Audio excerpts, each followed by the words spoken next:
Alléluia, peuple de Dieu. Je vous salue au nom du Seigneur Jésus-Christ. Vous allez bien? Moi, je vais bien par la grâce de Dieu. Et que ça doit être aussi ainsi pour vous.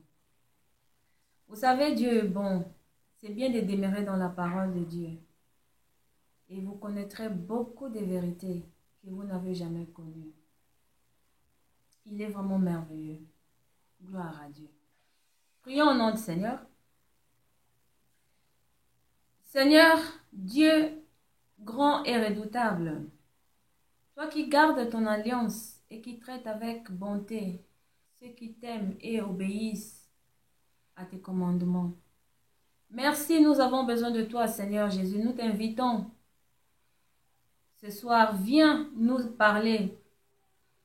Viens, Seigneur mon Dieu, dispose nos cœurs pour que nous écoutons ta parole et que cette parole nous montre la vie, parce que c'est ça qui est notre chemin, le bon chemin de la vie. Merci mon Dieu pour ta présence. Je sais que tu es là et tu nous écoutes. Dispose nos cœurs. Toi qui es le Dieu de cœur, tu écoutes le langage de cœur, Seigneur mon Dieu. Laisse que ce cœur, tout ce qui sortira de ce cœur, Seigneur mon Dieu, que tu puisses l'exaucer. J'ai ainsi prié dans le nom puissant de ton Fils, Jésus-Christ. Amen. Vous savez, peuple de Dieu, Dieu vraiment est bon. Dieu nous fait grâce à connaître sa parole parce que dès le départ, il avait fait le monde. Il avait déjà tout programmé. Dans son idée, l'idée de Dieu était que le monde soit bien, que le monde, son peuple vive dans son plan merveilleux. Mais dès le départ, les choses n'ont pas bien marché parce que le diable était là et il avait déjà commencé à détruire cette idée-là. Aujourd'hui, il veut nous montrer quelque chose de si important. Nous devons connaître d'où a commencé notre famille. Parce que le peuple de Dieu, nous avons l'habitude de prier. Nous prions, mais sans succès. On a toujours des problèmes, des combats. Nous combattons toujours et nous pleurons toujours. Les problèmes ne finissent jamais. Les problèmes ne finissent jamais. Les problèmes sont toujours là. Et Dieu veut savoir, lorsque vous combattez contre qui? Et vous devez savoir votre source de problème. Votre source de problème, c'est peut-être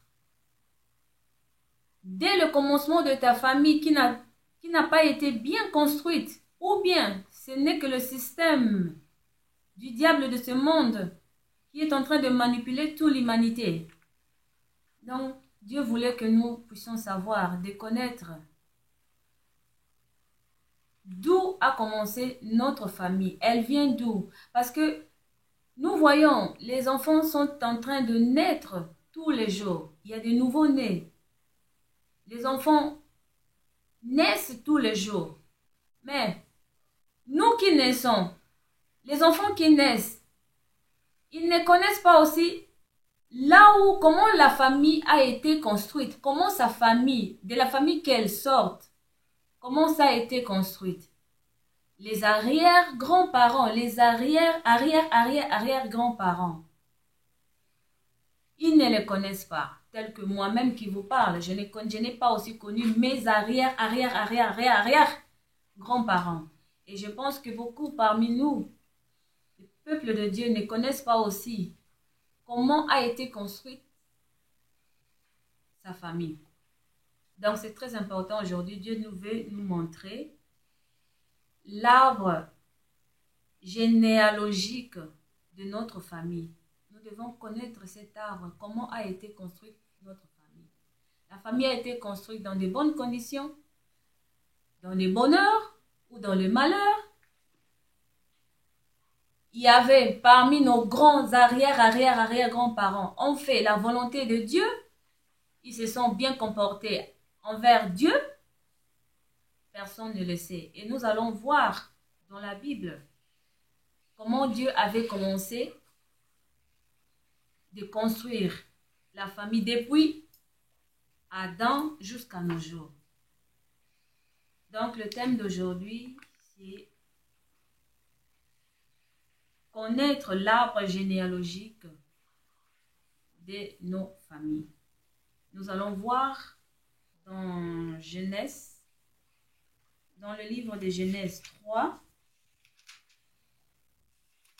Là, c'est une histoire que tout le monde connaît. Nous connaissons tous comment Dieu a créé le monde.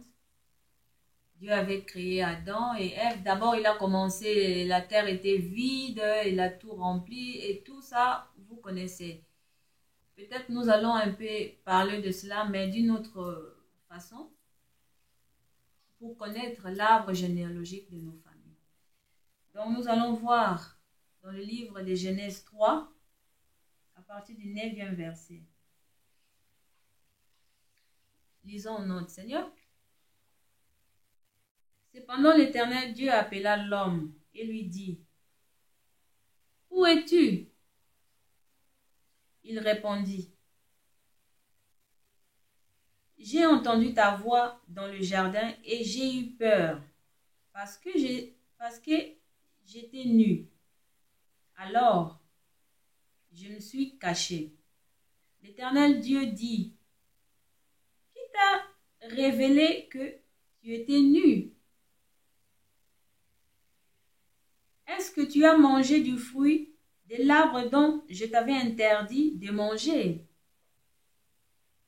L'homme répondit, « C'est la femme que tu as mis à mes côtés qui m'a donné de ce fruit et j'en ai mangé. » L'Éternel dit à la femme, écoutez bien, bien-aimé, « Pourquoi as-tu fait cela? » La femme répondit, « Le serpent m'a trompé et j'ai mangé. » L'Éternel Dieu dit au serpent, « Puisque tu as fait cela, tu seras maudit parmi tous les bétails et tous les animaux sauvages. » Écoutez encore ici. « Tu marcheras sur ton ventre et tu mangeras de la poussière tous les jours de ta vie. » Donc, dès le départ déjà, le commencement n'était pas bon. Dieu avait fait son plan, mais le diable était venu détruire tout cela. Adam, Ève et le serpent, le toit, Dieu était fâché contre le toit et Dieu les avait maudits chacun. Chacun d'eux. Dieu avait prononcé une phrase de méchanceté contre tout le toit. Écoutez ce qu'il avait dit au serpent. Je le répète encore, c'est dans le verset 14. L'Éternel dit au serpent, « Puisque tu as fait cela, tu seras maudit parmi tous les bétails et tous les animaux sauvages. Tu marcheras sur ton ventre et tu mangeras de la poussière tous les jours de ta vie. »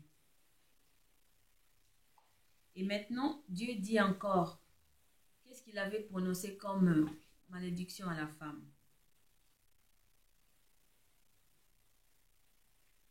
C'est dans le verset 16, il dit à la femme, «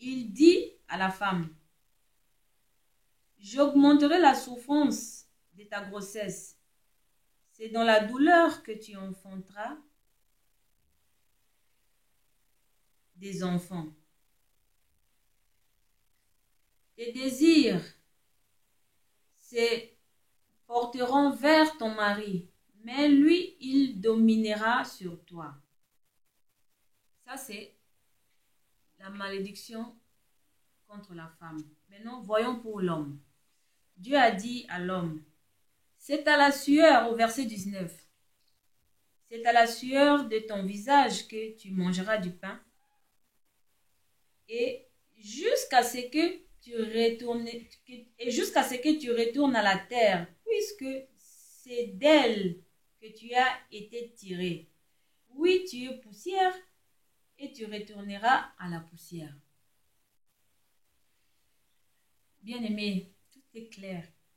Dieu a dit à l'homme, écoutez encore ici,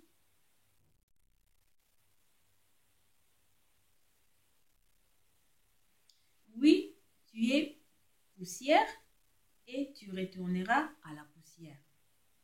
Et maintenant, revenons encore chez le serpent. Qu'est-ce que Dieu a dit? Il dit au serpent, tu marcheras sur ton ventre et tu marcheras et tu mangeras de la poussière tous les jours de ta vie. Donc Dieu dit au serpent, tu marcheras dans ton ventre et tu mangeras de la poussière tous les jours de ta vie. Donc le poussière qui est l'homme, Adam, Ève, qui est le poussière, et le serpent le mangera tous les jours de sa vie.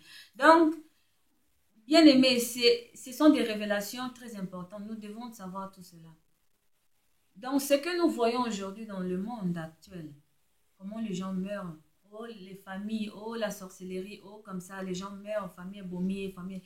C'est quelque chose qui a été déjà prononcé depuis le départ. Donc, c'est Dieu qui avait permis au serpent, qui est le diable, de manger la poussière, de manger l'homme. C'est Dieu qui avait permis à l'homme. Mais nous allons voir encore. Nous allons voir comment la famille, comment ils étaient maudits. Quand ils étaient maudits, Dieu les a chassés du jardin. Ils sont partis. Avec toutes leurs malédictions. Dieu était fâché. Ils sont partis. Et Adam et Ève, Dieu, comme il est encore amour, il les a fait des habits, il les a donnés et puis il les a envoyés du jardin de Dieu. Vous savez, dans l'Ancien Testament, Dieu avait deux façades. Dieu était bon, amour. Il faisait vraiment avec amour. Il aime avec amour. Il fait tout avec amour. Et d'autre côté, il est le feu dévorant. Pour ceux qui ne respectent pas ses commandements, pour ceux qui ne respectent pas ses prescriptions, ceux qui n'obéissent pas à l'Éternel, lui, il aime l'obéissance. Lorsque vous l'obéissez, vous serez l'homme le plus heureux. Mais lorsque vous ne l'obéissez pas, là, il devient le feu dévorant. Il détruit. C'est ce qui s'est passé. Il a détruit aussi ce qu'il avait fait. Adam et Ève sont partis. Ils ont mis au monde. Vous savez l'histoire. Caïn et Abel. Là, la malédiction a été déjà faite. Ils ont mis Caïn et Abel. Et ça continue. Vous avez aussi connu l'histoire de Caïn et Abel. Caïn avait tué son frère Abel parce que il devait faire l'offrande à Dieu. Et l'offrande d'Abel était meilleure que de celui de Caïn. Et par jalousie, il tua son frère.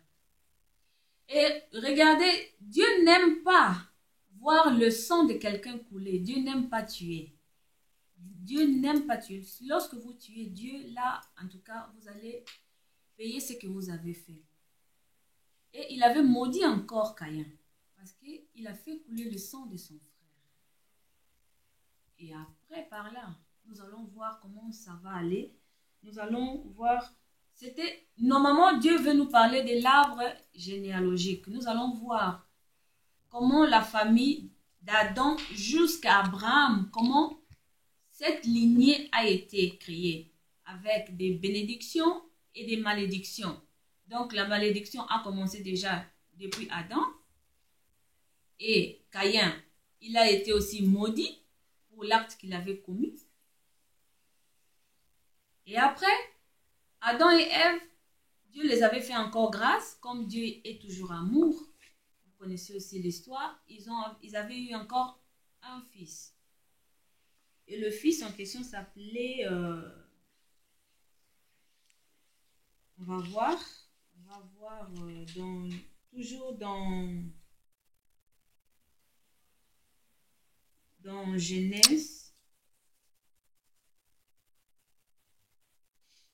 C'est dans Genèse 4, verset 26.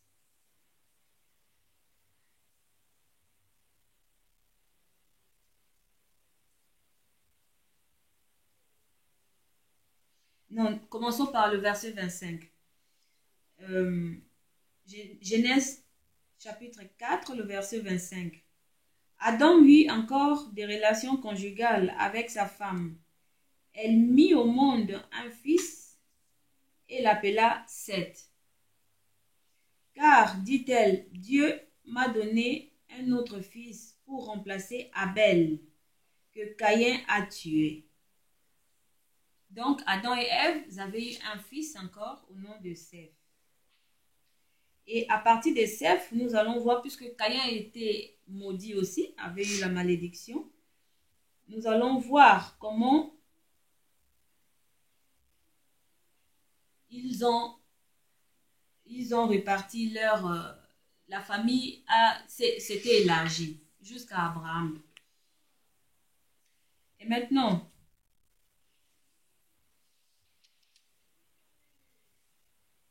nous allons voir la descendance d'Adam par Seth jusqu'à Noé.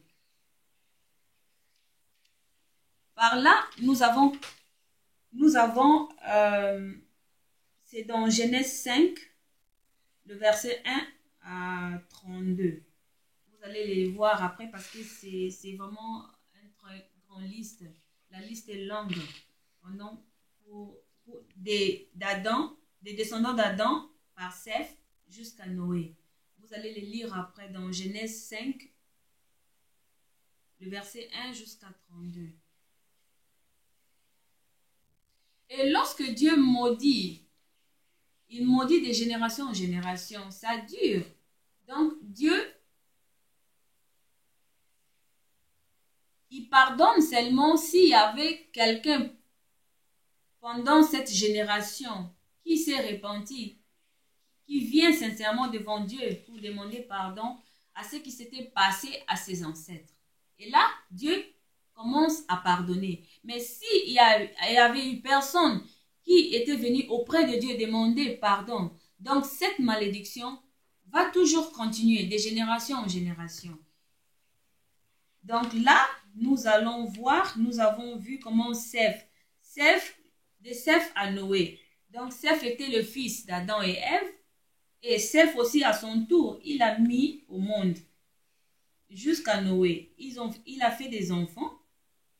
Seth a fait Enoch, et vous allez lire parce que c'est une histoire très longue. Vous allez voir jusqu'à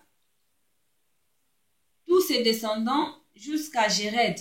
Et Jéred avait fait encore un enfant, Enoch.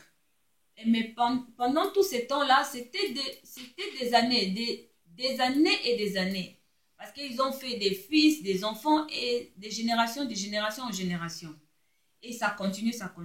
Maintenant, à partir d'Enoch, c'est à partir d'Enoch que Dieu commençait maintenant à répondre un tout petit peu son alliance avec eux. Mais depuis Adam jusqu'à Enoch, donc leur progéniture n'était pas bonne. Enoch a commencé à marcher avec la crainte de Dieu et Dieu commençait à avoir compassion. Il commençait à avoir encore l'envie de répondre son alliance. Et il avait commencé avec Enoch. Mais Enoch, tellement qu'il était bon, Dieu l'avait pris, il était mort. Mais il avait fait des enfants et les enfants, tous ses descendants jusqu'à Lémec. Lémec était venu avoir Noé. Et c'est à partir de Noé, donc le pardon a commencé, si vous lisez bien l'histoire, le pardon a commencé à partir d'Enoch. Dieu commençait à pardonner à partir de cette génération-là. Et jusqu'à quand il est arrivé à Lémec, il a pardonné à Lémec et Lémec a fait un fils, Noé. Et c'est de là que Dieu reprit son alliance. C'est de Noé que Dieu a repris son alliance. Il a dit non, Dieu, pardonnez, on va reprendre l'alliance. Mais à partir de là, vous allez le lire dans Genèse 10. Genèse chapitre 10, verset 1 à 32 aussi. Dieu avait repris son alliance à partir de Noé. Il a commencé à pardonner. quand il a pardonné, et le peuple, tous ces descendants-là qui étaient nés, ils commençaient à se multiplier. Mais malgré tout cela, ils se comportaient toujours pas bon. Et là, Dieu décida avec Noé de détruire encore Sodome et Gomorrhe. Vous connaissez aussi l'histoire. Mais aujourd'hui, nous n'allons pas parler, nous n'allons pas rentrer dans les détails. Nous voulons voir seulement l'arbre généalogique, comment la malédiction de la famille commence. Si la famille n'était pas bien construite, s'ils n'avaient pas obéi à l'Éternel, et l'Éternel frappait. Et c'est jusqu'à nos jours, nous voyons ces choses-là. Nous, enfants de Dieu, nous prions, mais nous ne savons pas les sources de nos malédictions. Peut-être, si nous revenons encore en arrière pour voir l'histoire de nos grands-parents, arrière-grands-parents, nous allons comprendre d'où viennent certains problèmes dans nos vies. Et là, ça sera réglé. Dieu est merveilleux, bien-aimé. Et là, Dieu a repris encore l'alliance avec Noé. Et l'histoire de Noé s'est déroulée, comme vous le savez, Dieu avait détruit toute cette nation-là parce qu'il s'est comporté mal.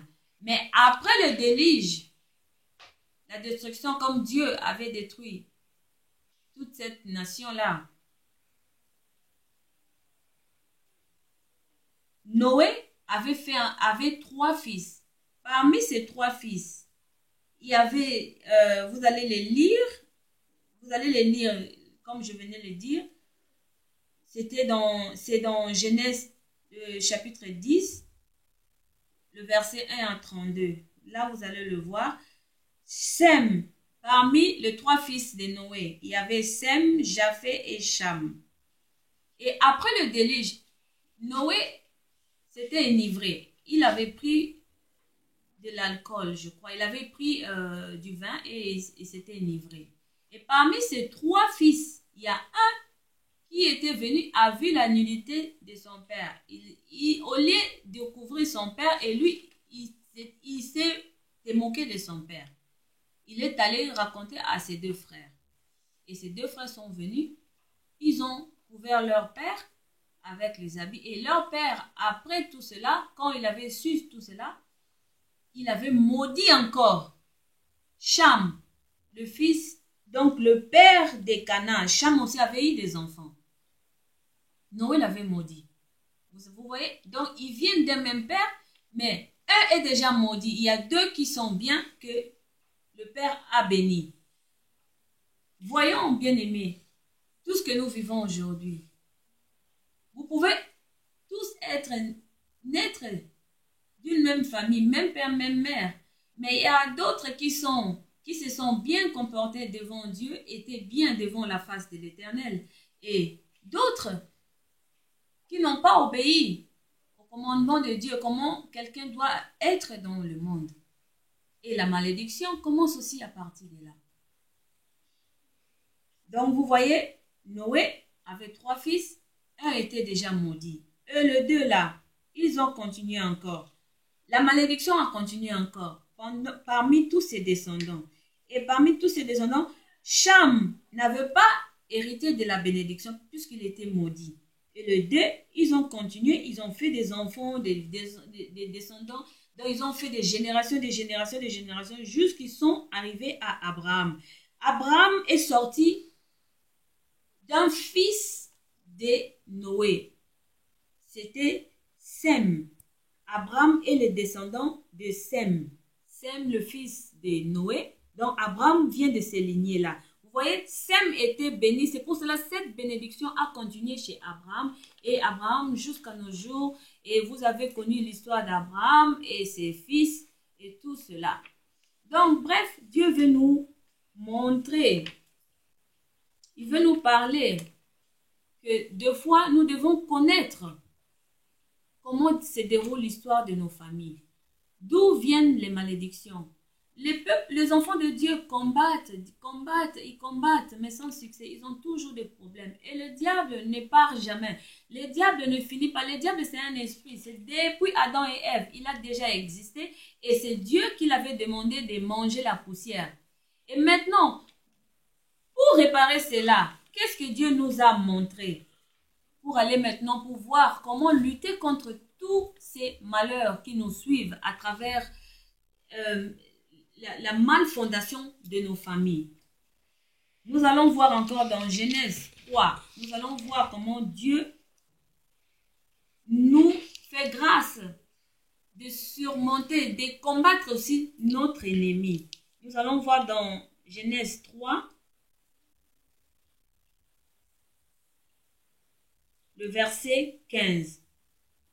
Écoutez ce que Dieu dit. Dieu dit, je mettrai l'hospitalité entre toi et la femme. Là, Dieu dit au serpent, je mettrai l'hospitalité entre toi et la femme, entre ta descendance et sa descendance. Celle-ci t'écrasera la tête et tu lui blesseras le talon. Donc celle-ci, la femme, écrasera la tête du serpent. Nous allons voir encore nous allons voir encore dans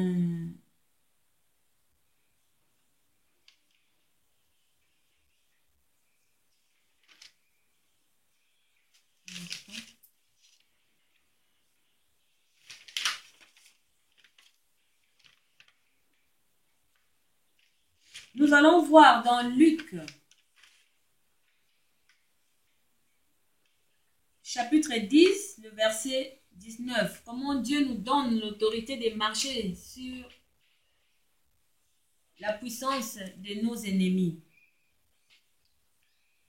C'est dans Luc, chapitre 10, le verset 19. Dieu nous dit, je vous ai donné l'autorité de marcher sur les serpents et les scorpions, et sur la puissance de l'ennemi, et rien ne pourra vous nuire. Vous avez vu, dès le commencement, Dieu avait permis au serpent de manger la poussière qui était l'homme. Mais le même Dieu qui dit maintenant à l'homme, à la femme, qui nous a donné, qu'il a donné à la femme l'autorité de marcher sur les serpents et les scorpions et sur toute puissance de l'ennemi. Donc Dieu nous a donné l'autorité de marcher sur la puissance de l'ennemi. Le diable est là, il va nous nuire. C'est tous les jours de notre vie, il est là, il ne va jamais quitter. Si vous voulez voir, vous pouvez prendre des exemples. Nous prions tous les jours, nous prions, nous lions les démons, nous faisons tout ce que nous voulons. Nous faisons tout ce que nous voulons. Les esprits, nous chassons, comme Jésus lui-même était venu, il nous a montré, il a chassé les esprits, mais ils sont toujours là, ils ne vont jamais finir, ils sont toujours sur la terre. Mais nous, en tant qu'enfants de Dieu, nous devons savoir comment combattre contre le diable là qui est le serpent. Si nous voyons encore dans Luc 9, le verset 54 jusqu'à 56, nous allons voir, il y a les disciples de Jésus qui avaient demandé à Jésus. Nous allons voir, nous allons lire. Ils ont demandé à Jésus dans le verset 54. Voyant cela, ses disciples Jacques et Jean dirent, Seigneur, veux-tu que nous ordonnions au feu de descendre du ciel et de les consumer comme l'a fait Élie? Jésus se tourna vers eux et leur adressa des reproches en disant, vous ne savez pas de quel esprit vous êtes animés. En effet, le verset 56, en effet, le Fils de l'homme n'est pas venu pour perdre les âmes des hommes, mais pour les sauver. Et ils amenèrent dans un autre village. Donc, Jésus lui-même, Dieu avait envoyé aussi son Fils. Dieu n'aime pas voir le sang de quelqu'un couler. Dieu ne veut pas voir couler le sang de ses bien-aimés, de ses fils. Dieu aime que le pécheur se détourne du mal. Le serpent qui est le diable, c'est un esprit. Et l'esprit utilise seulement les humains pour travailler, pour opérer à travers ces humains-là. Ils peuvent rentrer seulement dans nos entourages. Ils peuvent utiliser nos familles, comme nos frères, nos parents, tout consort. Et nous, à notre tour, en tant qu'enfants de Dieu, Dieu nous a donné l'autorité de les écraser. Et lorsque nous venons vraiment sincèrement devant Dieu, nous sommes remplis du Saint-Esprit. La parole de Dieu rentre en nous et que Dieu, parce que tel que nous sommes là, ce n'est plus nous qui vivons, c'est Dieu qui vit en nous. Le diable fuira de lui-même parce qu'il sait que si le diable, il a peur du nom du Seigneur Jésus-Christ. Il n'y a qu'un nom que le diable a peur. Et lorsque vous êtes remplis du Seigneur Jésus-Christ, vous êtes remplis de l'Esprit de Dieu, le diable lui-même prendra fuite. Il vous laissera tranquille. Il ne viendra pas vous manger comme au début Dieu l'avait permis de le faire. Il va prendre fuite, il va vous laisser parce qu'il ne trouvera plus là où manger. Et Dieu ne veut pas voir mourir un être humain. Parce que cet esprit-là qui rentre dans nos entourages, là où les gens qui nous entourent sont, et lorsque vous priez, vous invoquez le feu, comme l'a dit ici, dans Luc 9, chapitre 9, le verset 54 à 56, ils invoquent le feu pour détruire tout ce monde-là. Donc vous allez tuer des gens et Dieu est contre cela comme Caïn l'a fait avec son frère Abel. Parce que par manque, par colère, vous pouvez dire, oui, c'est lui qui me fait du mal. Alors moi, je dois prier contre lui, je veux lui envoyer du feu pour les terminer. Et lorsqu'il meurt, tous ces âmes-là qui meurent, et Dieu sera encore contre toi. Donc, Dieu aime les intelligents. Nous devons être intelligents pour vivre vraiment dans la parole de Dieu et pour bien combattre. Bien-aimés, Dieu nous aime. Dieu aime les intelligents. La parole de Dieu, lorsque vous lisez, vous allez bien comprendre toutes ces écritures. Donc, des fois, nos malheurs, ça ne vient pas seulement tout ce que nous vivons dans ce monde. Il y a aussi des racines, nos sources, de là où nous nous sommes tirés. Et lorsque nous connaissons toutes ces choses-là, nous allons bien combattre. Faisons le bon combat. Dieu ne veut pas voir que toi, son fils ou sa fille, son bien-aimé, déverser le sang de quelqu'un. Oui, ça fait vraiment mal. Ça fait mal. Le diable est là, il nous dérange, il nous tourmente, il nous fait tout ce qu'il veut. Mais lorsque vous êtes rempli de la parole de Dieu qui est la vérité, vous allez savoir comment neutraliser ces ennemis-là. Dieu est merveilleux. Donc, aujourd'hui, bien-aimés, Dieu a voulu nous parler, nous montrer comment faire pour avoir la victoire et avancer dans la vie. Merci. Vous qui avez suivi cette parole, que Dieu vous bénisse. Gloire à Dieu. Amen.